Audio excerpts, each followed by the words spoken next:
Hello friends, YouTube channel पे आपका स्वागत है। और जैसा कि हमारी क्लास एनटीपीसी के प्रीवियस ईयर पेपर चल रहे हैं और आज इसकी क्लास 9th है और इसे आप लोग लगातार देखते रहिए सीरीज़। और एनटीपीसी के आज से कल से फॉर्म पढ़ना चालू हो जाएंगे। आज शॉर्ट नोटिस आ भी गया है रेलवे वालों की तरफ से, तो आप लोग इसे लगातार सीरीज़ को देखते रहिए। और जब तक एग्ज़ाम हो नहीं जाता इसे हम लोग कंप्लीट करेंगे CBT 1 2021 के, और इसके बाद जैसे ही ये ख़त्म होता है 2016 के हम लोग स्टार्ट करेंगे।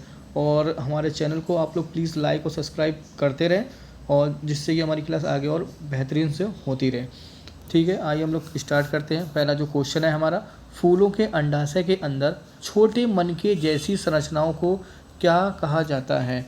फूलों के अंडाशय के अंदर छोटे मनके जैसी संरचनाओं को क्या कहा जाता है? तो हम इसे कहते हैं ऑप्शन नंबर ए, बीजाणु कहा जाता है।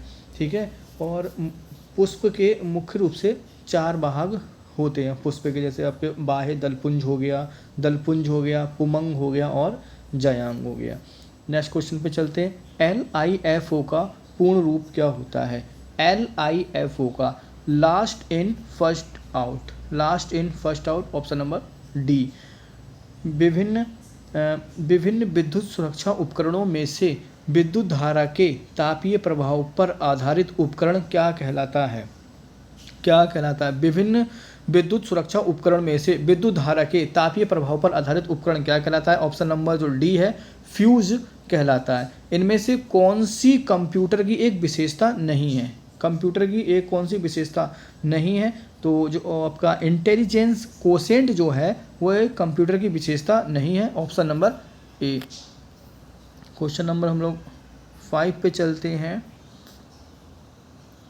निम्नलिखित में से कौन सा भारतीय खाद्यान्न दुनिया की सबसे बड़ी यूरेनियम की खाद्यान्न है? यूरेनियम की खाद्यान्न है, तो ये ऑप्शन नंबर जो बी हो जाएगी, तुमालापल्ली। ऑप्शन नंबर बी जो है ये आपकी भारतीय खाद्यान्न है। तुमालापल्ली भारतीय यूरेनियम भंडार, ये जो आपका पड़ता है आंध्र प्रदेश में पड़ता है। और वर्तमान में भारत में जादूगोड़ा यूरेनियम की खान झारखंड में स्थित है। वर्तमान में भारत में जादूगोड़ा जो है वो आपकी झारखंड में स्थित है। भारत में 1967 में पहला प्रयोगात्मक उपग्रह दूरसंचार अर्थ स्टेशन कहाँ स्थापित किया गया था? 1967 में पहला प्रयोगात्मक उपग्रह दूरसंचार अर्थ स्टेशन आपका ऑप्शन नंबर डी, अहमदाबाद में स्थापित किया गया था। कुछ जीव आकर्षणिक स्रोतों से प्राप्त साधारण खाद्य सामग्री का उपयोग कार्बन डाइऑक्साइड और जल के रूप में करते हैं। इन जीवों को क्या कहा जाता है?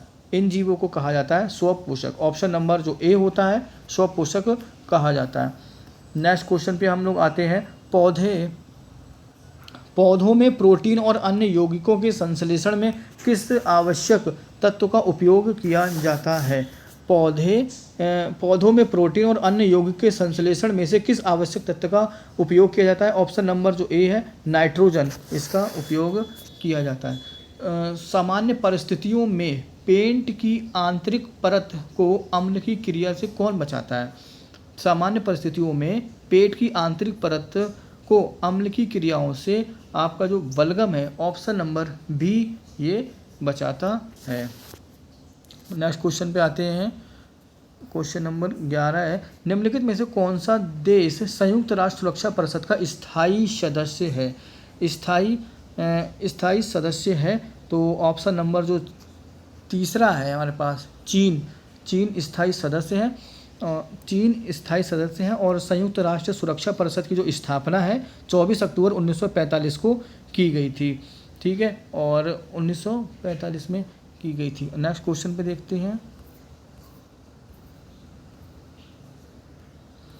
क्वेश्चन नंबर 12 जो है, कुलीन जमींदारी के पतन के बारे में सत्यजीत राय की प्रसिद्ध फिल्म कौन सी है? सत्यजीत राय की प्रसिद्ध फिल्म जो है जलसाधर, ऑप्शन नंबर जो डी है, सत्यजीत राय की जलसाधर फिल्म है।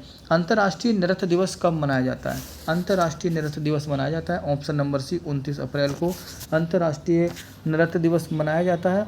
और 26 अप्रैल को बौद्धिक संपदा दिवस मनाया जाता है। 26 अप्रैल को बौद्धिक संपदा और 25 अप्रैल को विश्व मलेरिया दिवस मनाया जाता है। भारत में राज्य पुनर्गठन आयोग का स्थापना कब हुई थी? राज्य पुनर्गठन आयोग की स्थापना ऑप्शन नंबर बी 1953 में 1953 में स्थापित की गई थी और इसके जो अध्यक्ष थे फजल अली। आयोग में हृदयनाथ कुंजरू और के.एम. फणिकर भी इसके सदस्य थे। भारत में राजनीतिक शब्दावली में आया राम और गया राम की आरंभिक किसकी व्याख्या के लिए लोकप्रिय है? इसके लिए है ऑप्शन नंबर बी गया लाल के लिए। एक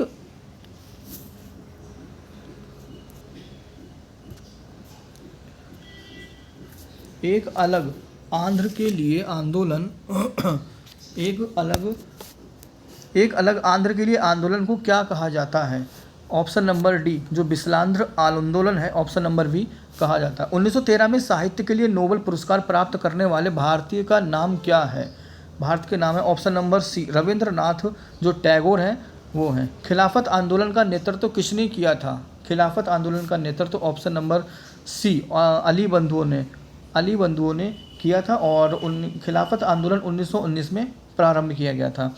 निम्न में से कौन सा इनपुट डिवाइस नहीं है? इनपुट डिवाइस कौन सा नहीं है? ऑप्शन नंबर जो बी है प्लॉटर इनपुट डिवाइस नहीं है। कुछ इनपुट डिवाइस के जो नाम है आपके keyboard, mouse, joystick, scanner, barcode reader, ये होते हैं इनपुट डिवाइस। और जो आउटपुट डिवाइस होते हैं monitor, printer, plotter, speaker, card reader, tape recorder, ये होते हैं आपके आउटपुट डिवाइस। क्वेश्चन नंबर 20 पे आते हैं। कुल लागत प्रति इकाई उत्पादन लागत को जाना जाता है। औसत लागत, ऑप्शन नंबर सी कुल लागत प्रति इकाई उत्पादन लागत को जाना जाता है औसत लागत।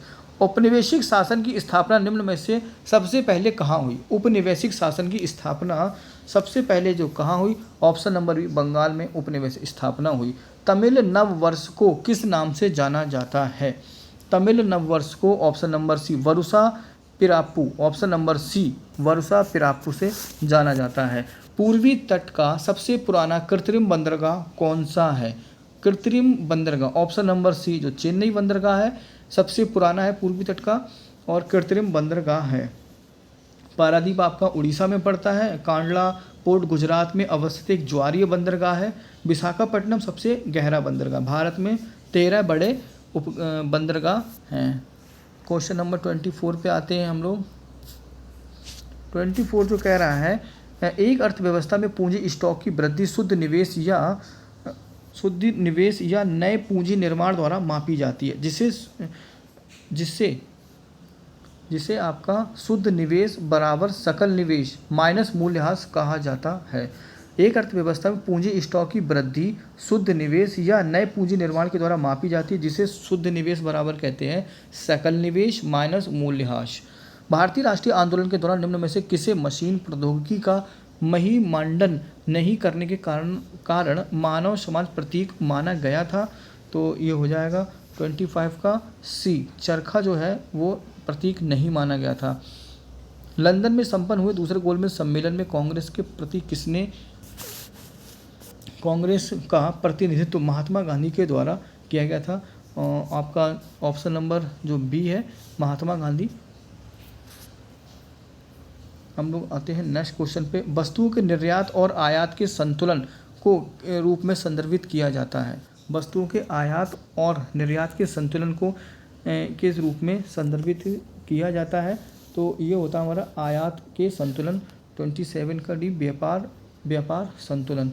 भारत के तत्कालीन राष्ट्रपति के द्वारा वात्या भट्टी का उद्घाटन राउरकेला स्टील प्लांट का शुभ आरंभ जो किया गया था आपका 1959 में किया गया था। भारत के तत्कालीन राष्ट्रपति द्वारा पहली वात्या भट्टी का उद्घाटन राउरकेला स्टील प्लांट का शुभारंभ किया गया था 1959 में किया गया था। स्थायी बंदोबस्त लागू होने के समय वर्धमान का राजा कौन था? वर्धमान का राजा जो था आपका ऑप्शन नंबर सी तेज चंद्र वहाँ का राजा था। तंजावुर का कौन सा मंदिर चोल वास्तुकला का उदाहरण है जिसका निर्माण सम्राट राजराजा फर्स्ट ने करवाया था? आपका जो बृहदेश्वर मंदिर है option number C Rajaraja first ने करवाया था। क्वेश्चन नंबर 31 पे आते हैं। यूएन के उस प्रमुख अंग की पहचान करें जो 1994 में निलंबित हो गया था। आपका जो क्या निलंबित हो गया था? आपका जो न्याय परिषद है ऑप्शन नंबर डी ये आपकी निलंबित हो गया था। श्रेड्स ऑफ सैफ्रॉन की पुस्तक के लेखक कौन है? यह है आपके option number C, Saba Naqvi. Shreds of saffron, Saba Naqvi. 33, UN के 8वें महासचिव कौन है? यूएन के 8वें महासचिव कौन हैं? यूएन के 8वें महासचिव जो हैं ऑप्शन नंबर सी, वॉन की मून, ये है। और भारत का 100वां अंतरिक्ष अभियान कब शुरू किया गया था? भारत का 100वां अंतरिक्ष अभियान कब शुरू किया गया था? सितंबर 2012 में, ऑप्शन नंबर ए। तो आज हमारी क्लास ये होती है 9 प्रैक्टिस सेट हमारे कंप्लीट होते हैं, और इसे आप लोग लगातार देखते रहिए और प्लीज़ हमारे चैनल को लाइक और सब्सक्राइब करते रहिए। धन्यवाद।